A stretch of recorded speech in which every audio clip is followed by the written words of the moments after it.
Halo teman-teman semua, salam sejahtera bagi kita semua. Di video kali ini saya akan membahas hasil praktikum saya di lapangan yang berjudul Pengamatan pada Morfologi Tanaman Kelapa Sawit dengan mata kuliah Botani Umum. Sebelum kita masuk ke pembahasan, saya akan perkenalan diri terlebih dahulu. Nama saya Alfonsina Supra, dengan NIM 2403012.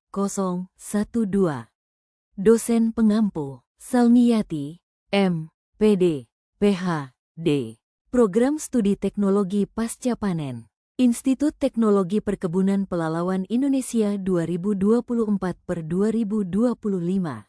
Latar belakang, kelapa sawit, Elais guinensis Jack, merupakan salah satu tanaman perkebunan penting di kawasan tropis, khususnya di Indonesia dan Malaysia.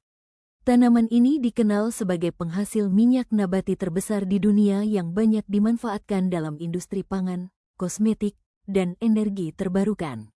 Untuk memahami produktivitas dan potensi tanaman kelapa sawit, penting untuk mengetahui karakteristik morfologi dari setiap bagiannya, yaitu akar, batang, daun, bunga, dan buah.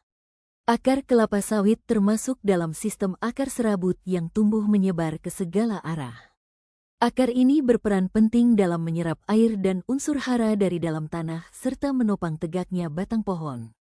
Batang kelapa sawit berbentuk silindris, tidak bercabang, dan ditutupi bekas pelepah daun yang gugur. Batang ini menyimpan cadangan air dan nutrisi yang penting bagi pertumbuhan tanaman. Daun kelapa sawit bersifat majemuk, menyirip dengan helai daun yang kaku dan runcing. Daun berperan penting dalam proses fotosintesis untuk menghasilkan energi yang dibutuhkan tanaman. Bunga kelapa sawit tergolong bunga majemuk dan bersifat uniseksual, artinya terdapat bunga jantan dan bunga betina yang terpisah, namun berada dalam satu tanaman. Proses penyerbukan terjadi melalui bantuan angin atau serangga, terutama Elaiodobius camerunicus. Buah kelapa sawit berbentuk bulat hingga lonjong, berwarna merah kekuningan saat masak.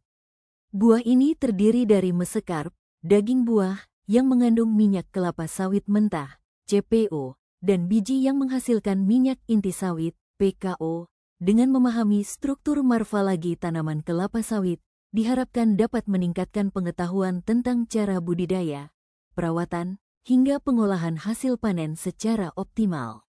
Sudrajat, 2013. Tujuan praktikum 1. Mengamati langsung morfologi tumbuhan kelapa sawit, meliputi akar, batang, daun, bunga, dan buah di habitat aslinya. 2. Mempelajari cara identifikasi dan klasifikasi tumbuhan secara langsung di lapangan.